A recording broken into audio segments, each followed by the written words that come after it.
Ene ya wada oforisi obosomene de toso aduasan e wa fimpimienu ene aduasan emu emra so sensema yensa ka e wo man Ghana ene amahodo so ne de ba besomwo e wo kase bokwan so sensema no pay wobetie ebi edos ne edimakotin ne bi ene Ghana mampanyi His Excellency John Dramani Mahama edin sembi ato abontene sa so ena panyi kwanhwefo bi din sembi ato dwa na wo je se malaria na ya ene wo wetima ne home so e Ghana ha se ni de nnya atimi akofo Ghana mampanyi abedeshi Professor Jane na Opoku Ajiman akasa sa so ena MPP fo bi edin sembi ato dwa efa kane adundundum a na se etimi edundum ne so ensem we ne ahodo bebre a wo bete ene de ba besomwo e wo donhwe ba ko entem ensem mu benya bi ahwe e wo Facebook Ashanti Prime TV YouTube Ashanti Prime TV na TikTok enso Ashanti Prime TV o sha no comment wa like no wa share e di amaye sanso ena aboafo a o ma so ya sinema ye de kase no ebre wo ebi ni POG band which my friend POG band there was 0248400056 and I say 0594615325 POG band omo the band ena idili djuma say birthday party bi ena wo ye wedding bi ena wo ye apunto bi ena wo ye djumedie bi ena wudie na eho behia say wehia band wa ase dia ene na look no feather woni afo ni bepie mu ewo POG band yakachi eboni sikasem a ka wakoma to yem sanse kuma bi ena ye beji wo saso ena POG mo ono so ebo ye chidom nieme bi a wokomo a obenya bi no kopie mu ewo POG mo ye so yakachi a obenya bi ewo honum enko ba bi ema obi emfa asokwa enkonko dane wo achenchina yedi ejuma ewo asante mampo obetimi afre ewo 0248501319 and I say 0509909991 afi so achi media eni ese na meni nua ba ya no katekate esi ha no pay ni nyina oba achi media betimi ayese yenso sanso ena opese oye apabenefo ewo sini twemu ene elewe na jekuna na Mark Brown sani e omo atimi agidin ewo sini two pese oye so omo so a bomodin afa wani ebepim ewo achi media nyame adumu a enche bia ye de no dishi no ebe ihye so eya no bomodin ase why pick forms ni bi sika kuma bi ena ode beto forms no na afi odo ho abedom ye ni aboa na wani so ade hunu ewo sini twemu ewo nipa mu kasa no etima boa ama etimi SCP edi ama betimi afrachi media ewo 0538982898 fa madam ye na afi yeso yentimi enye omwa Shannon so say ya de kase ba besomo no pay me Miss Nafsat mini aba ajoa dempo ye twa hotel abasisia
Mesan so amoakwa babiem ediaba Ashanti Prime TV so afa ejebre na ye mpensen nsemi na Ghana mampanya bedi etire Professor Gina na opoku ajiman akasa ede ato abontene se si ye hwa e kamya ye se ewiase nyina enku ayeye no yedi kan edi nkuto ebo ase ansa na chemicals ompese omode efra no omode afra no madane dane amanku na ba bedane enku foforo nanso bepie mu ewa bibre mu amana ma ahodo ni nyina o man Ghana ena enkuto edoso ewa hanum se nanso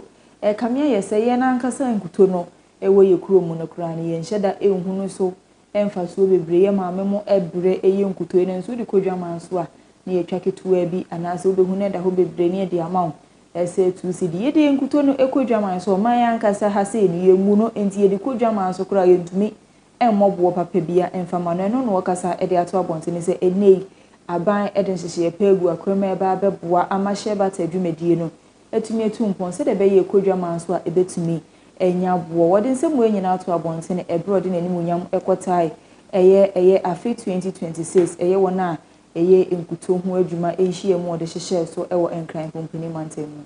country John Dramani Mahama. I congratulate the alliance on its 15th anniversary. Congratulations. Ladies and gentlemen, Share Parkland support millions of people across West Africa, the rest of the continent, together with households that depend on collection, processing, and trade. It is therefore a joy to welcome trade ministers from across the region. Your presence underscores the importance of cooperation among our sister nations. I'm told that there are about 21 African countries here. Is that true? And others also part of the global family interested in our beautiful products of the share. So welcome all of you. In Ghana alone, hundreds of thousands of women are engaged in share activities, particularly in the northern part of our country. Share trees are part of everyday life, providing food and income and contributing to exports. To fully benefit from this opportunity, we must move beyond exporting raw materials and focus on greater value addition. And by increasing local utilization and encouraging investment in processing, we create more jobs for women and young people while ensuring that a greater share of the value generated by this industry remains within our economies. The theme for this year's conference, together with the presence of government representatives from across the region and beyond, recognizes that parklands stretch across the Savannah belt from Senegal to Uganda, and that regional collaboration remains essential. Together, we can ensure that Africa remains the leading hub, especially West Africa, remains the leading hub of the share industry while providing greater benefits to our producers, processors, and communities. Country, John Dramani Mahama. I congratulate the alliance on its 15th anniversary. Congratulations. Ladies and gentlemen, Share Parkland support millions of people across West Africa, the rest of the continent, together with households that depend on collection, processing, and trade. It is therefore a joy to welcome trade ministers from across the region. Your presence underscores the importance of cooperation among our sister nations. I'm told that there are about 21 African countries here. Is that true? And others also part of the global family. Ene malaria yare man ehunu so ewo man ne panyin akro na ache no ene wo no so ma ne ho so ene prof amwa e dia to dia se ne nyina nyame ayadom ne nyina atimi aba from ano abrase papa ebra a wo cheche mu ne sei e na wo ka de fa no fa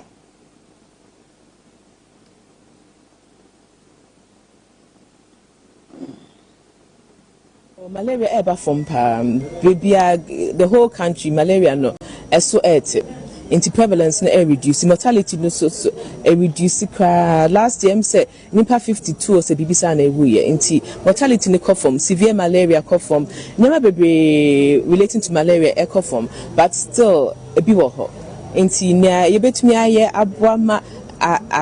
reduce no is why we're still doing the education and creating awareness. But cases not a dosu kakra, but yet so severe say ebewu. And ankola na eya no mu no sisi anu ya mo vaccine inti bomb inti ewu no emo mu bewu no swati. Ubani nya fever fano ko ya ayaresabia no mu yenhwehwemu. Omuye hwehwemu na ombehu se malaria na se enye malaria se malaria anodru ho edu na ye juma perfect inti unya ko na se ye test na ye positive omba ma o edu na wo dia makola no na wa make sure se obafa edu ne ekosi the end one man amfa edu na envia the complications beba one fa na anko ayasabia in terms of the complications beba inti the earlier you take the child no the better recovery and then things become better. Municipal Assembly beko ba coordinator director beko obeba MC beko obeba lenso nananom de ha na yetie inte ya sede se obi amra ne intestino na yenhwe ne mfiti omo na so hum emfa ne tuma pemfra inte me ho awo apa cleanliness is next to godliness enti ya sede kese se so humai yebefa ahumidie up to ye ho so say yebehwe enu nti na yakabom nananom ne assembly yakabom say every 6 months bia every 6 weeks bia no yebehwe na yakpapra so hum assess so hum na masuhum zo ayefe na mosquitoes ne nema yare a ewa ha no yetimi ayi free ho nti no sa inshana wodi ase so human no every 6 weeks bia no BMP nye na nko a ne mmoboa na ye nsuwa ne ye mfiche ni nyina ye ni malaria ever from the whole country malaria no eso into prevalence no reduce mortality no so reduce last year say nipa 52 or say bibisa na ewuye into mortality no come from severe malaria come from never be relating to malaria come from but still e bi wo ho into na yebetumi aye aboama reduce no is why we're still doing the education and creating awareness. But cases not a dosu kakra, but yes, one say me so ewo mrashibedwe fie na okopie mu ewo man Ghana ye mrashibedwe fie eye abedweku a yate won a wo hwe eyensa se eni obo ade ne ka ho nsam so anene wakwa akopie mu ewo atoye menti fedumantem ne bro okopie mu ho no ka se kamia ye se agro galamsey se yensa se pa ye kwaye na afensu yensu ana sesi ade se de galamsey na sai niema akodu no besre se aban no ebe ma galamsey abeya ade ehi o man Ghana de hie bia emeye ade a emprempren no ene wosibo bia adwene ekoso enye se ye yi ani edi free galamsey ni so se ekima hwa na nchiri ma eye wona eba no na we enye baabi mpa wodi wonti ebetuntu obesre se ubia emwa na galamsey yentumi entuasi mpo emprempren yenhwe ne yenso ano kakra because in so one seminar the ba central region the ba western region and shedan kuyi sa nti asisi etumi ehwe kwan be fa so a ebetumi asisi ni ye especially senior galamsey nsuo no a nsuo no akeka ankenye problem but we nsuo a yenom na kwan fa so emboan e ko ba bi sei say ye ko ho kra no na omu the machines ni go a omu ye adwuma enye good wo ho ese ye discipline kakra because nsuo a ebenum de anka ho de wo ba be ye galamsey ayeden de sanema ni na ye de beko akọche ye report ni make sure say ye tu ho anamo. It's a serious issue. I think one of my key members, Haji Azuera, has suggested that we'll get Speaker of Parliament involved or brief him and get him involved and bring him, if possible, bring him to the area so that he will lead the advocacy to ensure that we solve this problem, because it is a serious issue. It's a serious issue. So when we get back to Accra, it's going to be one of the critical issues that we'll be looking at as a committee to find a way out. But I must say that I'm impressed with the performance of my colleague MP and his MC for Prestia Honey Valley. They are doing very, very well, marvelously well. So I must say a big congratulations to them. They should keep it up and urge other MMDCs and MPs to work together to emulate from them. In water supply, we have a number of small town water systems. We have one at Bepo that is serving a lot of communities around. We have another one at Aboso, another one at Prestia, and then another one also at Isu Siding. So they're able to serve a number of communities. And these are made from various boreholes that we have dug. We bring them together. Involved. Because in Suwa Seminar, the bar central region, the bar western region, and Shedanku years are interested to me a Shekwan Befaswa, a bit to me a CC, especially Senior Galamse, a Saint Sunoa, Saint Sunoa can Kenya problem, but we in Sua Yenum, no quite a Faswa MY. The call baby say a call Hokrano, no move the machines in Gua or Muye Juma, and ye good. One, as I say, a discipline kakra, because in Sua I ben no dear, and Kai hold the old Baba ye, Galamse. Na, and I know that a jay me a shashay, or Greek Micha Kosumo. Na, and I'm so Amakania doom, it's me, and I'm so many, and MPP way be a babontia, or more air say. And do so, and I man in Ghana man penny beso becano quick.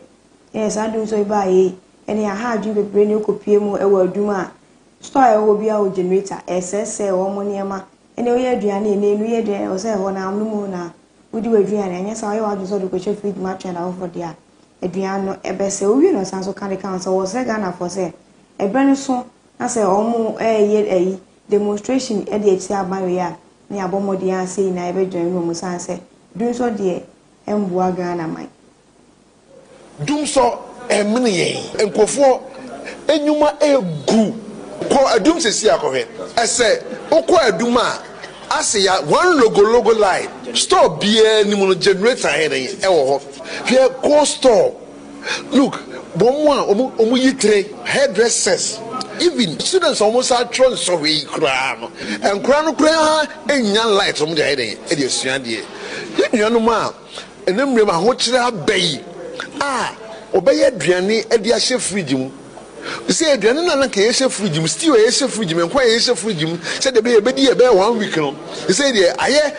eat as you go. Because what me for the Asha Freedom money in ye. Oh, yes, still no. We are crying, and say freedom say pet one hiding. I say, in fact, your best say, some so now you're tea and once you're wanting, I doom so demonstration. Yenina, young sorry waka, near see a see and Mama say, dear air cosson, Yenin, anyhow. Dr. Francis Adumakon efa kwanya no so ka kire NPP amanyoko ne manyina se ewia so kroya ne ade kesi hia woswa ensemisu na Ghana mampanyi His Excellency John Dramani Mahama ene wakasa ede ato abontene se ayaje a ene World Bank edisike kuduo ato ho no de ama amaya huduo bebre titiu ene wamaya eye epo ewo wona fanso obesere se wona eye adehia ete eben epo no hwe won pe eye nieme bi enfammo adehye no ho ban ni nyina ene se NDS eye war en obesi ewo empona no ase de be ya asoche ne bo de be fia MSA amanfo ejapade na zanse na His Excellency John Dramani Mahama ekasa de ato abontin se sika World Bank de bae ne ade aban no emfa ni nsa enkan ye kura sika ne se wo tabiridi ano wo tabiridi ababebo adehye no ma omote eben empoano with the sea breaking through. And so today we decided to come and take a look at what is happening. All this area is part of a project area that is called WACA, and it's a World Bank project. We already have done some work ourselves Earlier, when I was president, we did the Kleotoko Sea Defense, all that area. Before that, Rawlings government had done the Keta Sea Defense. And then we also did Blekusu 1,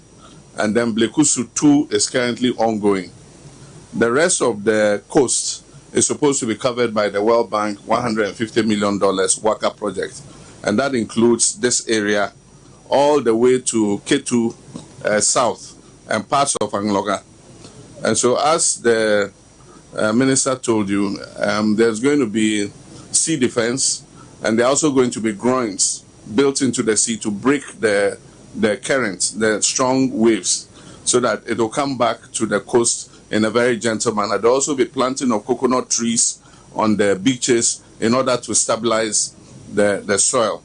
They would also help with planting of mangroves in the estuary to defend the land against the sea's encroachment. The project stalled for a while in 2024, mainly because of the elections. And then when we came, we continued it. And so I'm happy to announce that the feasibility study is finished.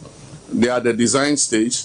After the design stage, they'll do the procurement. That is the actual construction of the Waka project. And so I'm sure that very soon, we'll try and speed it up. Very soon, you'll see that work will start on your coastal area.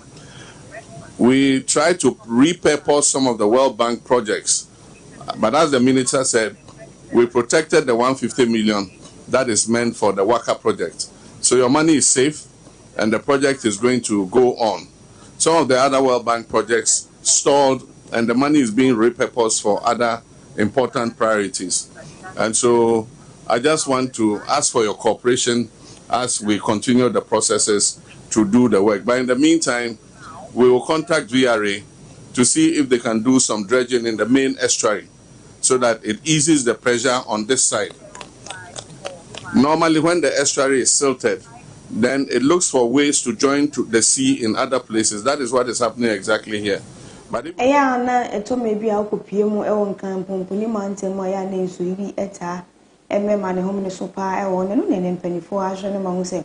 almost say almost in Nano Quine. So, Ayana, a dial Ryan is in Suano, Nina Cajon, and Ayana, and my is you know 18 years, Basan said, I want ma.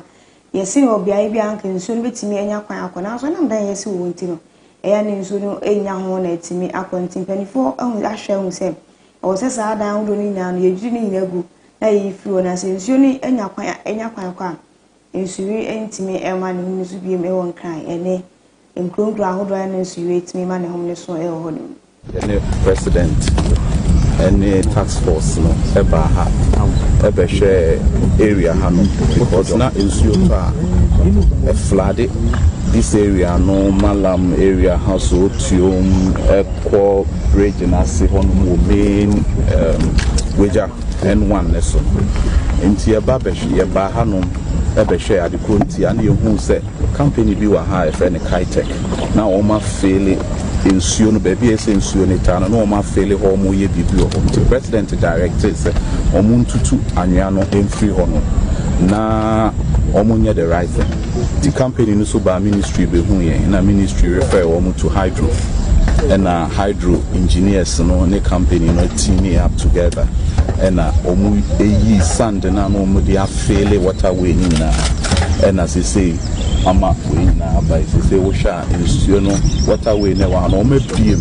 o masa atim ama say nsuo no etimi enya baabi ejina eyi ama the last 2 times nsuo tour area hano meti say hanum nyina baabi ani ho a floodie but enemi asoma ba be ko adwuma wo maye ntia enunti no hano entimi a floodie nti mebo wo maba so say o mo ahwe aye adwuma pa na mesre wo mo soso a bi o maye ye bibi say wo mo areas aye nyama ho say o mo nsua Kitech fo no mo nya the right thing nyesa ye ba ho no mo a bi ana ankoye asem papa e ba yesu hu se nkofo bi sisi e try so mbe sisi edan e wa ha but aha no ye waterway insida ho nyankopon na minyansem no ja o ma o creative be bisa say the ba insuo ta na etimi akota ɛhɔ no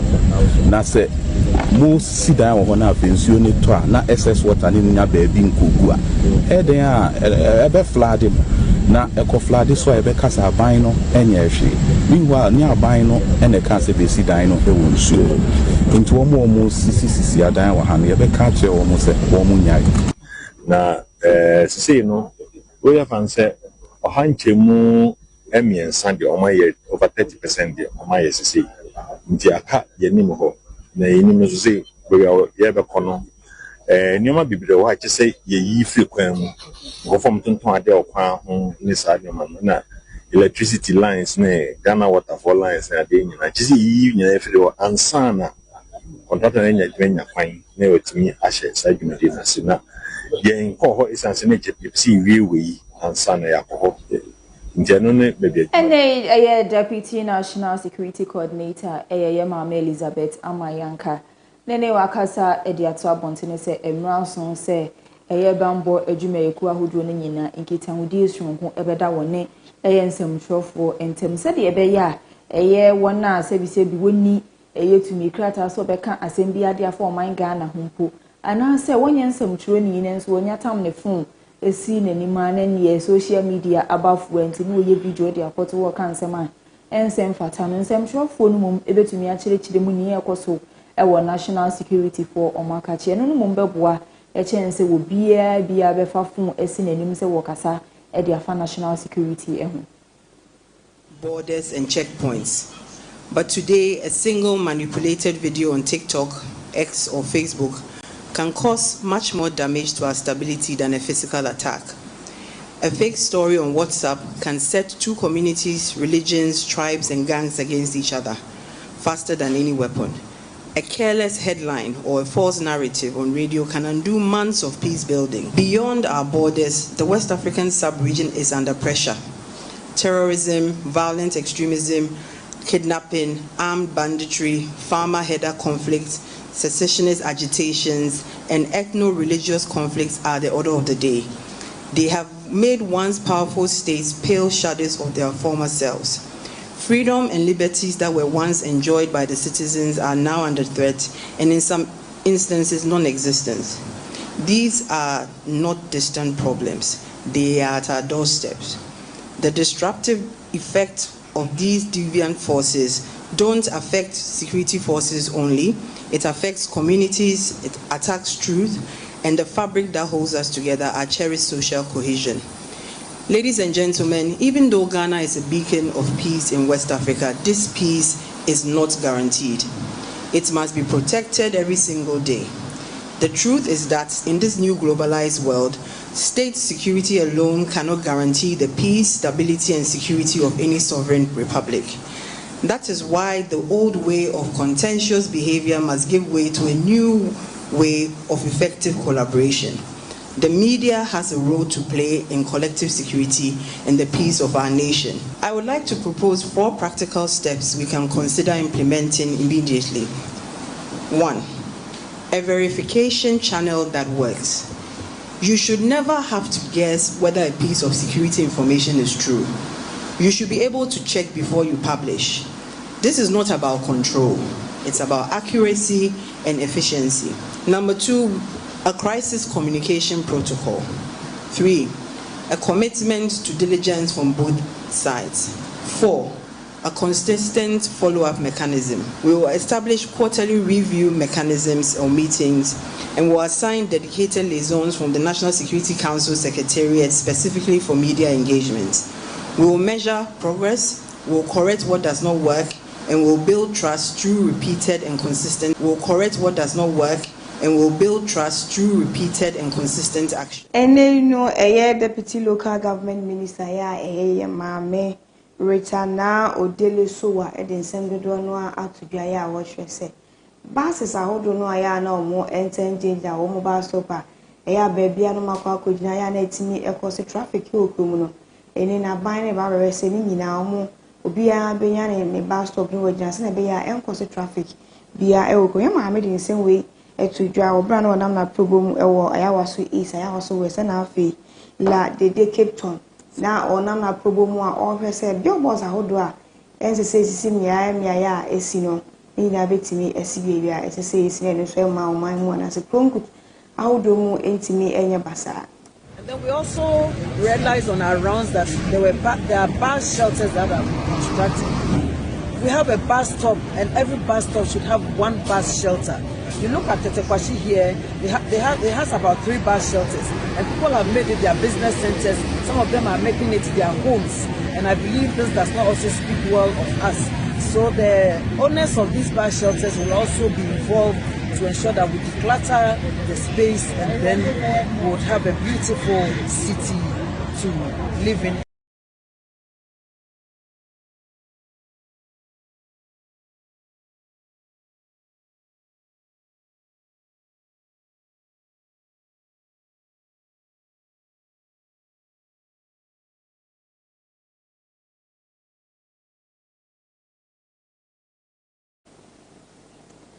Adishman bayan tuwa nsemi so ewe puye mantemu na kupie mu ewo honoma na ohena owo kura ye friend say eye yowa eye His Royal Highness eye Sawaya Lukwada the first ene wakasa ede ato abontene say wo muse kanea edundumedundum abade ne nso police station die ni kwan say esum eba honum esan say honom na wona yesusi say wadi bone no eguo na say sumba na say nipa no eye nwa edwane kura na okwa akoka no esen ebiem enso esum eba honom si yedum kanea ewo honoma ebi asem bi esikura na wo frɛ eye police ni bi ewo phone so amana ba honom obeka cho se ni edum light ntina ne phone edum ti obesre se emprempren ya kanea edundum ekoso no obesre se nka aban no ebenya generators edema police stations ahodo na nke beboa ama ye bambo ho nsam so etumi akoyie kakra bebi agana eduno se ye be ma light up na police station or show ho obekona police commander chief inspector or the book and ankrata na ehu no ho esan se or team fifre so or team fifre na eboro so a na wasore afi no office na wo se otunu car na opia bonten ni nyinara emwa obi okwana no phone e low battery o pesa wo fe normal information kra na o se edum light nti no me phone na yeden edum enti se kanea dum beba na ebeha obi biara wo man Ghana mu ha nenye abambofo omobo ye ho ban me ne Ghana ban ni ne dom ebo ye ho ban no eni kwan sese edum kanea eka wo mo enti mensem trofo a mafremo mesremo se momma assemwe enkoto sitting president eye John Dramani Mahama woni na be de ekire gen na opoku adjuman se the overlord Sawaya Lukwada the first mesre no me panachew me di nyankopon din sre no me nkoto dwegu fom se a police fu a ewo oman Ghana ha no wo mo tetebia bi mu a wo mo nya kamafo eno na ahye ma ayroho ene esu na mini obi biara oye oba tan wo Ghana ha metimi di esu akodan no gise omampani na ote akonya so entira ma first time trofo se momfa manu di semi enkodan omampani emame esan se metumi nsampo frɛ empanimfo mo mansi mu se omo metie afutu semi enkoka nche omampani na Ghana ha yeto abawie a wo frɛ panimu bi afona omfa wo kɔ wo kase omra ohempɔn ne wo nkomo a wo frɛ a unya no wo pese wo kɔsa no office obetu wa hyeda saa enya de so obetuma receive ena ma trokrata eye press release ede ma aban efre central force mo metie mi sufrei na aban entwe nani entwe sika enhwe a police for mo Ghana ha including bulletproof jacket yempe bi emfama wo mo na mo gina kwantempon so anaju dasuom no eye o masema mo bo se anaju 1 anase 2 obedu police barrier na police for wo ho nyina no bulletproof jacket ebi nhya wo no entwe yie eye adesrede a medesre o mampanini se onhwe na police station wo Ghana ha nyina no ene mrahwebedwani edima eye anlo ya ne din ene honorable Richard Sifa ede adesrede sa aban se omra na omekọ omasanse omunso bi eda honom no eye ananwea enye manya bi etimi blocking so no mensu nya kwanpo ena akosa nya kwan so anko a eno na ya na bi nsu yi eban ni na ekoko enkofo koso ekoko ha bi nto sa aban se aban mo modi ana fe onpe machine bi na onfa embra na ne bia ya na nya ne nyamane matimi e blocking so ne ntimi nya nso nya kwan enflow no etimi aflow na no akwan kofa nsu bia amfa mbre omonso. The phase 2, let me correct, it's not being done here, rather at the Blakusu side, that is Ketu South. Over here, you can see that though there is that sort of bridge between the sea and the river, but no household is affected as of now. The reason why we are saying that if Ashi is not taken now, it's going to affect us is that the free flow, fortunately, the sea has been able to raise the bar once again. But if the free flow should continue, over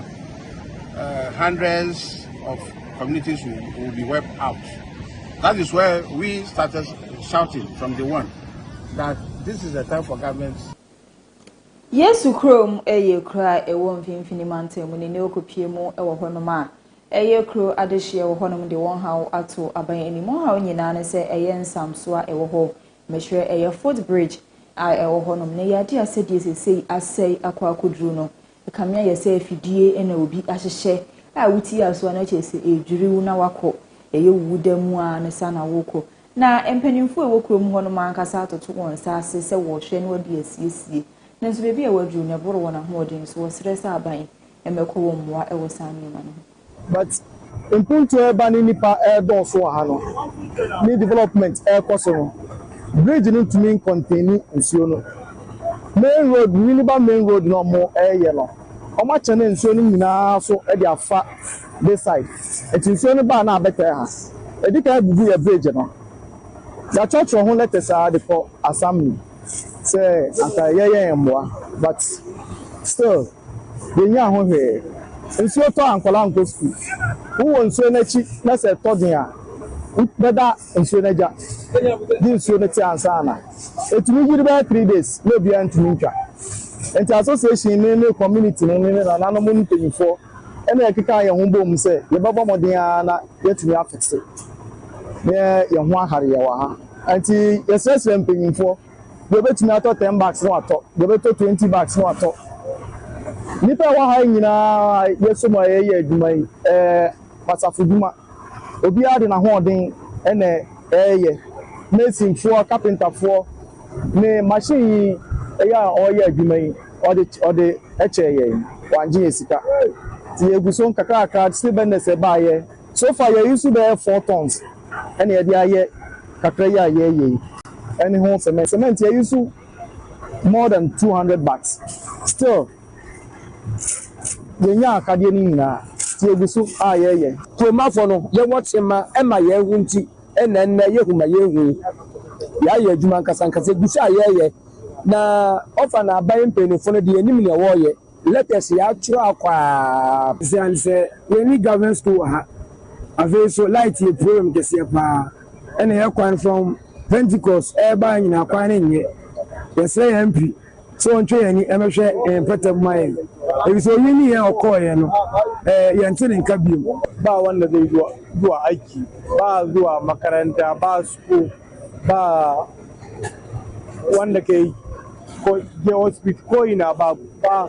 wuri ba hanyar da za ka wuce ya MP no e ba ya de nu ba bridge we hu ye be kire no so e se ya na esi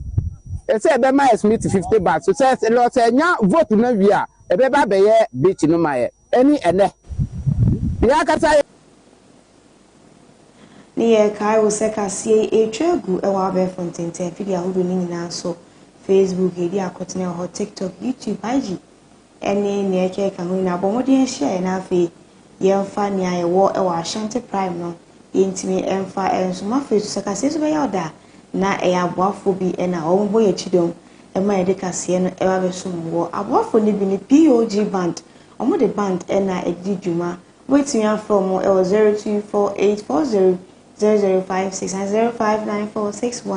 0594615325 so and a POG more ono so e boy echido ono so de djuma e wa Asante Mampo waiting so from 0248501319 and I say 0509909991 so and a Action Media ono so e boy echido ono so waiting ya friend no 053898 2898 na also embo no ni so ade mu e wo sinitwa mu no ana se bipa mu kasa no watimi aboa amani na atimi akoyie e de amanafsat to asomai ajuase to ansem no so ani ekopie mu e wa hafumantemu e yetano north ene tano south ne ya de hye e wo bonom akasa sesese die wankasa wuti hu ayeyiwa yibone se die kane edundum no e kon e ha adwene sesese e wu firifie kura na ne waduane hye fridge mu kura na wu sure sanse wunnim se wu mfre adwuma medru fie de na aduane no ase eba sanso na emfa kwa mu nti wo sere aban ni sesese adie de adru no se yellow shedding timetable na aban no ebetumi di aba on famra se de be ya ene wu firifie wunnim se wu koi kane ya ebedum ni nti ene fridge ne kura wonna enso eno no beboa esene se wu adwuma mu ni ebefro se kane yedum ni aso befa kura no obebe fie na chese eja afefa woni ema bebre mu nti wo sere aban se yellow shedding timetable no hwe no fa bi emra so dun so ne de aba o meye kusa aba iye nyin tun se ne ye kwan ya befa so a ye be ye ma se ne ma ki de ha ye kasipa se u huta mo de so e na huta mo de dum no se go mo ma mre bi se bia e free 6 hours e ko da e free bia 2 e ko bo 4 ye be dum no se da first no ko mo ye bi ma ye na e bia ho ma 6 ye be dum e kwa nwumre do nsi a be so afo lauta nanki ye hu ezo mo ma ye hu mo hwe de na kwati ni nuru akura no me nam kura nke ya se mi diko techimonti ya na diko she fridge nti preso no e haye se nke se yem se dumso na ebe ba ye hwe na aba no mboaye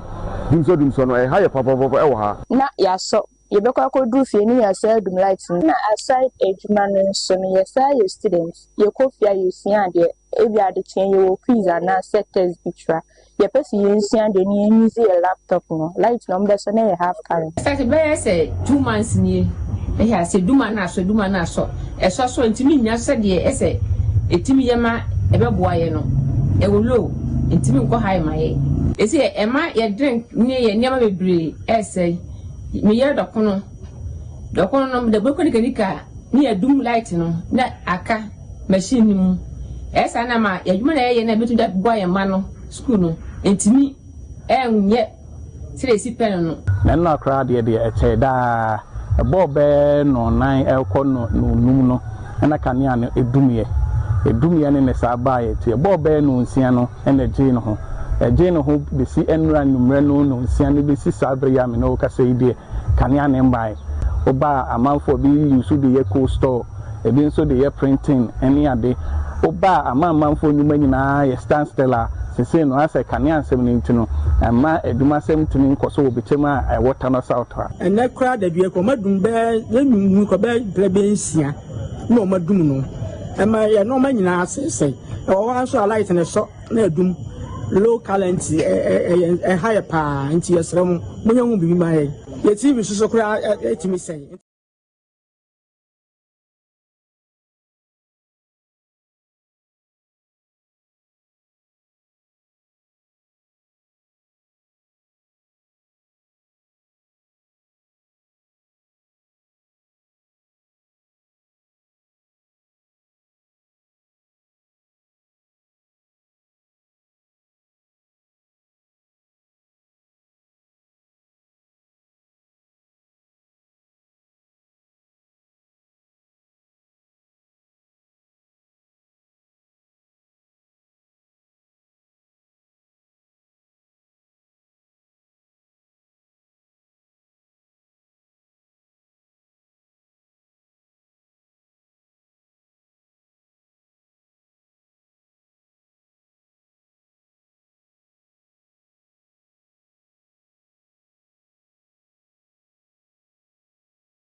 Fine man opano nsia kase eno ani gusu a wo hwese to ansem ne so ane mfi yani enhwemu e wa mahodo so ensemu ene ukopie mu e wo Uganda e yade a eye bambo ejime yeku ahodo a e wo honum acheche eye mranti wa bi a wosusu se onye Uganda adehye wofi obi man so aba besie e wo Uganda a wosusu se eye human trafficking na e kosu bebrebe e wo Uganda no wonsa e hyehya asienti empempen de enya de wanya adanse bia adi atia won nti yade a wɔda so etwere eye aban ekokum. Living in a closed compound in the capital. Okay. Thank you. These people were found without anything at all. No passport, no ID, nothing. They were only with their computers and that place, that apartment place was self-contained. It had a restaurant in there. It had a pool table in there. It had all sorts of things. And these people were restricted. They wouldn't move out. They wouldn't allow entry. No access and no exit was allowed. The Foreign Ministry has suggested that human traffickers and cyber scam operations may have been involved with their entry to the country. They do not come in as a group, they come in as individuals. Somebody comes in as an individual and enters the country. So upon entry here, now they group themselves into that illegal big group we found yesterday. And asking them in detail, they would indicate to us that they have a boss who actually brought them in and who promised them jobs, one, and two, who also picked their passports, and that the passports are in custody of their boss, whom we had not apprehended by then. So we are looking for the boss who has their passports and also the boss who knows their terms of their stay here. Se yetua kase no ewo nkofo amahoro nsimane nkotoa so ewo Lebanon ho ena kokuma bi ho na anu ada Israel fa akwakoto bomba ko ama enam so ama emu nipa 5 de enum de omo atimi afamu ahwe wo mo nkwa.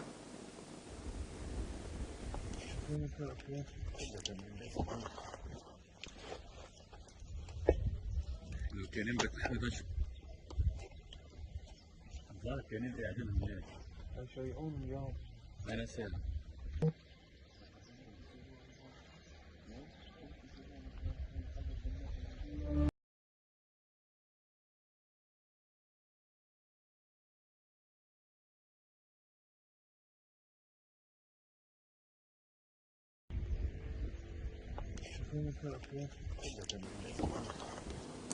Ene empenifo a wo France etu wona de hye wo mo Mali efo se obesresi ye hye de mente me ho ase ama no homene so e wo honu ma nipa kunkum ekoso honu ma se wo ye France ni na se wo eye Mali nko ade obesresi san bra wo krom isan se de ne eme ko ne de ne enyan e wo Mali.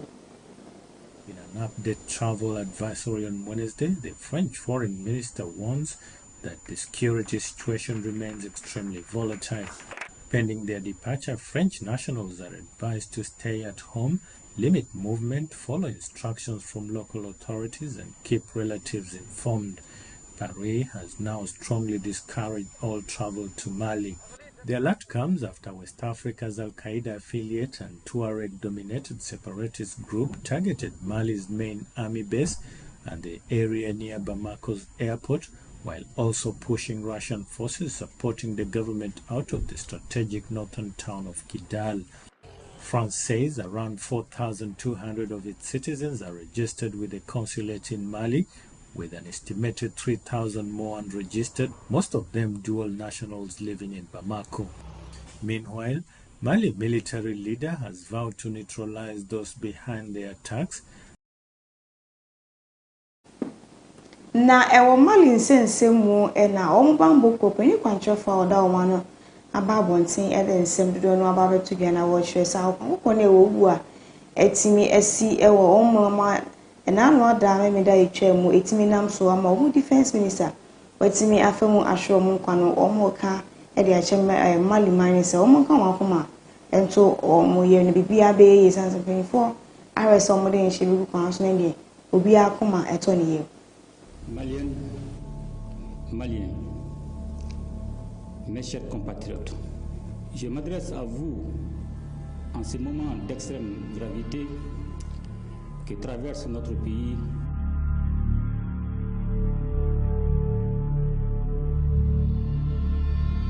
À l'heure où je vous parle, Le dispositif est renforcé, la situation est maîtrisée et les opérations de ratissage,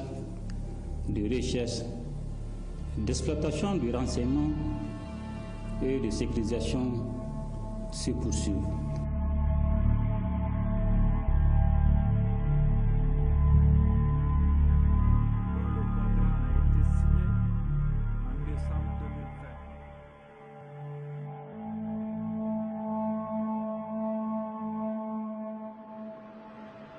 Aucune violence,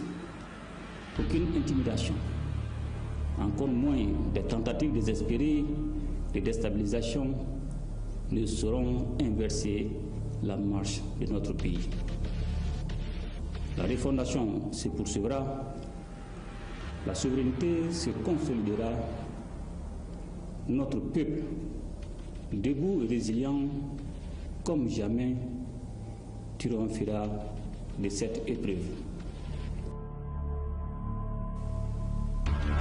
Yantu obi man so nsem ne so ewo Nigeria man no kopie mu ewo honoma ene eyon munyanfo eye Sharafadin Ali ono nso akwakofa eye form se yento ne so aba se governor ewo Oyo state se ohwe eye ne niema pa ewo ne mu ebeboa ma de hia eye wo eye Oyo state ni ehu atowon. South Senatorial District in the National Assembly had earlier declared his intention to contest the governorship election, positioning himself among key contenders within the APC ahead of the primaries. Mr. Ali's entry comes amid growing political activity in Oyo State ahead of the 2027 elections, where the incumbent governor, Seyi Makinde, will not be eligible for re-election after completing his second term. Come 2027, May 29, we are going to be at the government house by the grace of God. And it's a consensus of all our leaders and stakeholders that I be the candidate for the coming gubernatorial election. And you can see that from what we are seeing here. We have many of our stakeholders here, and many are still at home. And we are going to make sure that